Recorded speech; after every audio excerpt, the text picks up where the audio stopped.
یہاں لوگ ترازو لے کے بیٹھے ہوئے ہیں۔ آل و مہار شریف کے ایک بزرگ تھے، بڑے معروف اپنے زمانے میں خطیب تھے، پیر سید فیض الحسن شاہ صاحب آل و مہاروی رحمۃ اللہ علیہ۔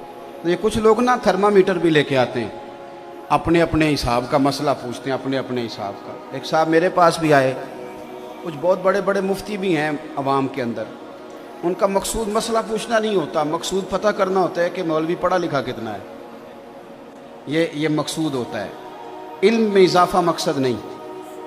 تو مجھ سے بھی ایک صاحب نے پوچھا کہ میں نے 20 مفتیوں سے مسئلہ پوچھا ہے، حل نہیں ہوا، اب میں آپ کے پاس آیا ہوں۔ تو میں نے کہا آپ 22ویں کے پاس ہی چلا جائیں، میں تو ان 20 سے بھی چھوٹا ہوں۔ 20 آدمی نہیں حل کر سکے تو میں تو پہلے ہی سلنڈر کرتا ہوں۔ بھائی اپنی زندگی میں سیکھنے کا مزاج بنائیں، بحث کا مزاج نہ بنائیں ورنہ پیچھے رہ جائیں۔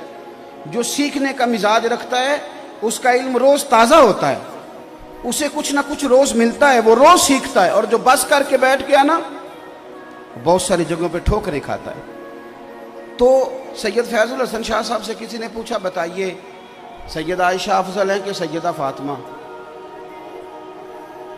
سید تھے، فرمانے لگے تجھے کس نے ترازو دیا کہ تو تولے؟ دونوں کی بڑی شان ہے، بڑا مرتبہ ہے۔ وہ کہنے لگا جی نہیں، آپ سید ہیں، عالم ہیں، پیر ہیں، سجادہ ہیں، کچھ تو بتائیں۔ آپ فرمانے لگے بتا تو دیا ہے۔ کہنے لگے جی آپ نے بات گول کی ہے، اور کچھ نہیں تو مجھے اشارہ ہی دے دیں۔ آپ فرمانے لگے چلو یہ بات ٹھیک ہے، اشارہ دے دیتا ہوں۔ آپ فرمانے لگے عائشہ بیوی ہیں رسول کریم علیہ السلام کی، اور سیدہ فاطمہ زوجہ ہیں مولا مرتضیٰ مشکل کشا کی۔ فرمانے لگے مجھے بتاؤ علی کی بیوی نبی کی بیوی سے افضل ہو سکتی ہے؟ بندہ چپ کر گیا۔ تو آپ فرمانے لگے اب دوسرا اشارہ سنو، عائشہ بیٹی ابو بکر صدیق کی، اور فاطمہ بیٹی ہے مدینے والے رسول کی۔ اب یہ بتاؤ کہ ابو بکر کی بیٹی محمد عربی کی بیٹی سے افضل ہو سکتی ہے؟ بندہ سر پکڑ کے بیٹھ گیا، کہنے لگا شاہ جی نتیجہ کیا ہے؟ فرمان لگے گھر جا کے کڈی نتیجہ، تو نے کہا تھا مجھے اشارہ دے دے، تو اشارہ میں نے دے دیا ہے، اب نتیجہ گھر جا کے نکالنا کہ رزلٹ کیا نکلتا ہے۔ ہمارا ذمہ تو ادب کرنا ہے، پنچ نہ بنے آپ درمیان میں سرپنچ نہ بنے، آپ قول فیصل آپ درمیان میں فیصلہ کریں گے آپ۔ اور ایک بات یاد رکھنا، اگر کسی کے محب بن کے بھی بے ادبی کرو گے تو وہ بزرگ بھی تمہیں قبول نہیں کریں گے۔ کبھی چچا کی اور والد کی بحث ہو رہی ہو نا، تو بیٹا والد کی سپورٹ میں بھی بات کرے نا، والد کی سپورٹ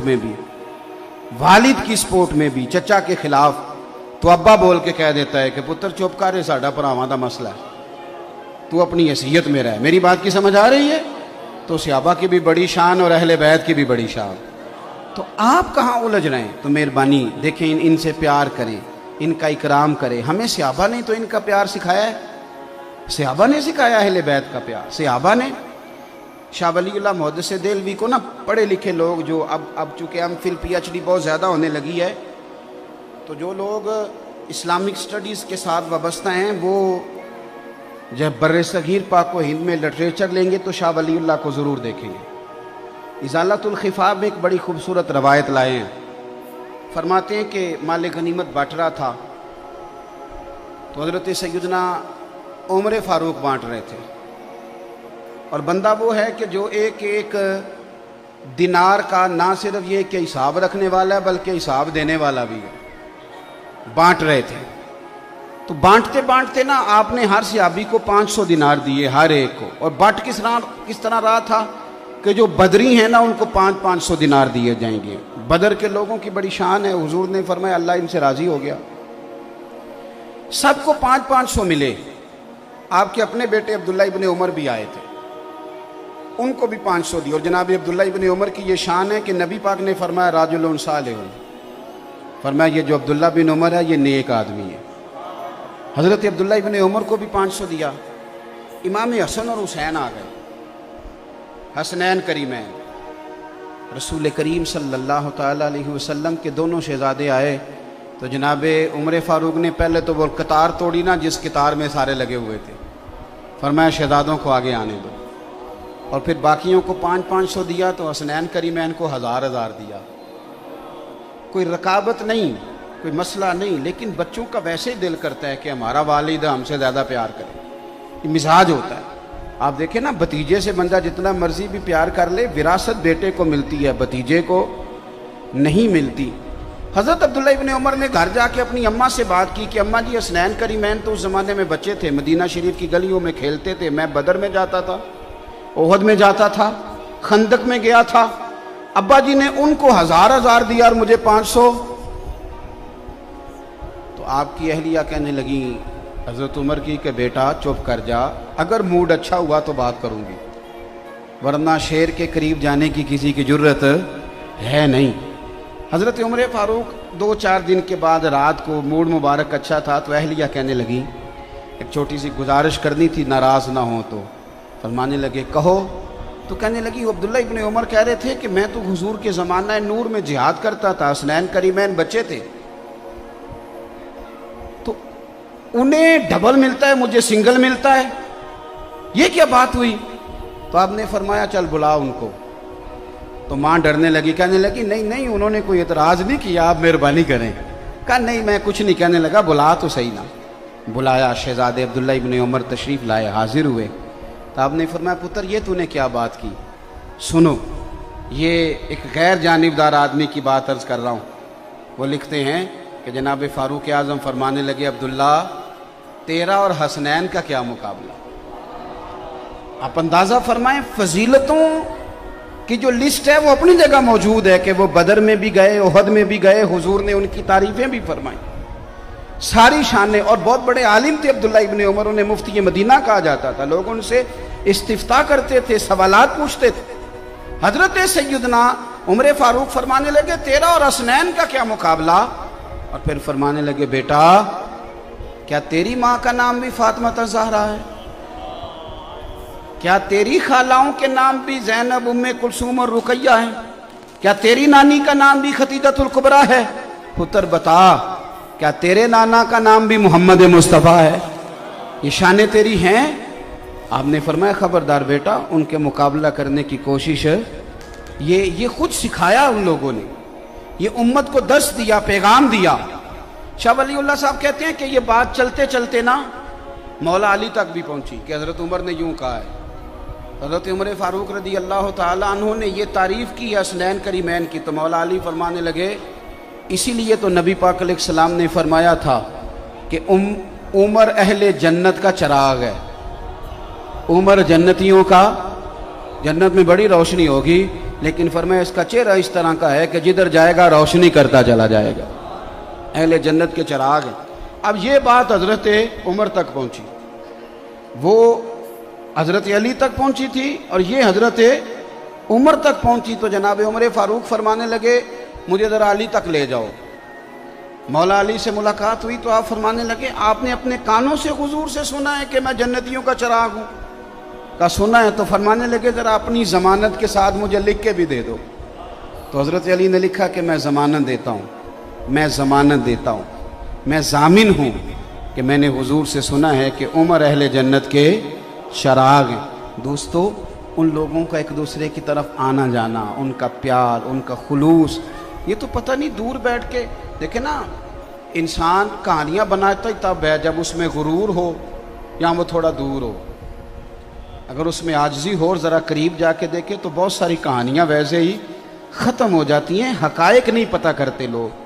تو ان لوگوں نے ایک دوسرے سے پیار کیا، ایک دوسرے کا اکرام کیا، ایک دوسرے کا احترام کیا۔ حضرت ابو ہریرہ رضی اللہ تعالیٰ عنہ، امام حسین گھوڑے سے نیچے اترے، حضرت ابو ہریرہ شاگردوں میں بیٹھے تھے، تو امام علی مقام رضی اللہ تعالیٰ عنہ کے پیر مبارک کو نا ذرا مٹی لگ گئی، بارش تازی ہوئی تھی۔ اب بڑا مشکل ہوتا ہے اپنے شاگردوں میں اٹھ کے کسی کا استقبال کرنا، بڑا مشکل کام ہوتا ہے، اور پھر کچھ آداب کے بھی تقاضے ہیں۔ کوئی بندہ اگر حدیث پڑھا رہا ہے تو اسے نہیں اٹھنا چاہیے، کوئی اگر قرآن مجید کی ترتیب بیان کر رہا ہے تو نہیں اٹھنا چاہیے، کوئی میں تو سمجھتا ہوں نعت بھی پڑھ رہا ہے تو اسے بھی نہیں اٹھنا چاہیے، اسے بیٹھے رہنا چاہیے۔ لیکن یہاں دیکھیں اسلوب کیا ہے۔ حضرت امام حسین نیچے تشریف لائے تو پیروں کو مٹی لگ گئی۔ حضرت ابو ہریرہ بوڑھے آدمی، سفید داڑھی، امیر المومنین فی الحدیث، اپنی جگہ سے اٹھے، شاگردوں کو چیرتے ہوئے باہر گئے اور اپنے سر سے پگڑی کھولی اور جب امام حسین کے پیر صاف کرنے لگے تو امام حسن نے پیر پیچھے کیا، حضور آپ تو میرے نانا کے پیارے صحابی ہیں۔ حضرت ابو ہریرہ رو پڑے، اصلاں نال جے نیکی کریے وہ نسلاں تاک نہیں بھول دے۔ حضرت ابو ہریرہ رو پڑے اور رو کے کہنے لگے، حضور نہ، میں سفید اور کالی داڑھی نہیں دیکھ رہا، بلکہ میں تو آپ کے نانا کے خون کی خوشبو محسوس کر رہا ہوں۔ تو صحابہ، اب ہمارے کرنے کا کام کیا ہے؟ چونکہ وقت تھوڑا رہ گیا، ہم نے کیا کرنا ہے؟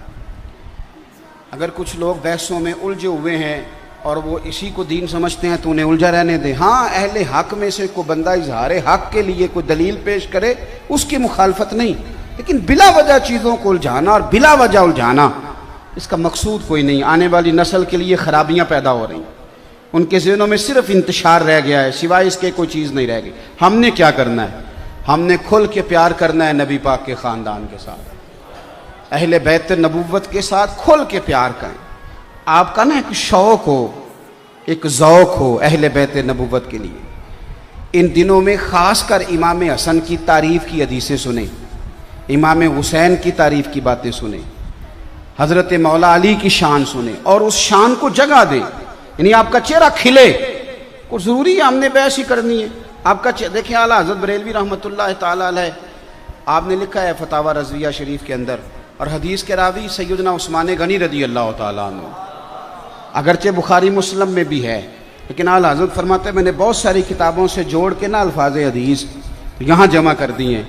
نبی پاک صلی اللہ علیہ وسلم کا جو ذوق تھا نا اہل بیت کے لیے، ایک پیار ہو جاتا ہے نا کسی بندے سے پیار، تو جو پیار ہوتا ہے وہ پھر کچھ صورتیں بھی اختیار کرتا ہے۔ آپ کو بیٹے سے پیار ہو گیا تو روز کہنے بیٹا تجھے بڑا پیار ہے، تو بیٹا کہ ابا جی سائیکل تو کبھی آپ نے لے کے دی نہیں۔ خالی پیار کا کیا معنی ہوتا ہے؟ اماں جی مجھے آپ سے بڑا پیار ہے، تو اماں کہ بیٹا کپڑے تو لے کے دے مجھے، کہتا نہیں وہ بڑا بھائی لے کے دے گا، تو دوائی لا دے، کہتا نہیں وہ دوسرے والا لے کے دے گا، میرے پاس ٹائم نہیں۔ تو اماں اس پیار کو قبول نہیں کرتی، تو پیار کچھ رنگ اختیار کرتا ہے۔ حضرت عثمان غنی رضی اللہ تعالیٰ عنہ فرماتے ہیں سارا دن ہی نبی پاک کے پاس شہزادے رہتے تھے، سارا دن ہی، پر کبھی کبھی ایز اے اسپیشل حضور فرماتے ہیں میرا حسنین کو ملنے کو دل کر رہا ہے۔ آپ اس ذوق کو سمجھیں، یعنی میرا موقف یہ ہے کہ کبھی کبھی آپ مفتی صاحب سے آ کے کہیں جلسے کے علاوہ بھی، جمعے کے علاوہ بھی، کہ حضرت جی کوئی حدیث تو بیان کریں امام حسن کی شان۔